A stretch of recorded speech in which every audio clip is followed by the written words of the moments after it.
ஒரு நாணயத்தில் நூலை கட்டியிருக்கிறேன். இப்போ இந்த நாணயத்தை என்ன பண்ணுறேன், அந்த மெழுகுவர்த்தியில் காட்டுறேன். என்ன நடக்குதுன்னு பார்ப்போம். அதுக்கு முன்னாடி சாதா நூலை காட்டுறேன்.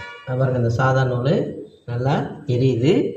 இப்போ இந்த நாணயத்தை, நூலால் கட்டப்பட்ட நாணயத்தை நெருப்பில் வைப்போம்.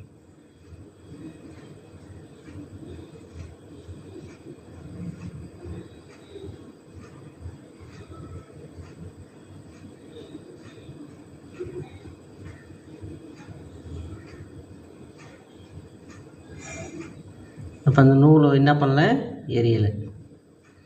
அப்போ அந்த வெப்பத்தை முழுவதும் இந்த நாணயம் என்ன பண்ணுது, வாங்கி கொள்வதால் இந்த நூலுக்கு எந்த பாதிப்பும் ஏற்படவில்லை.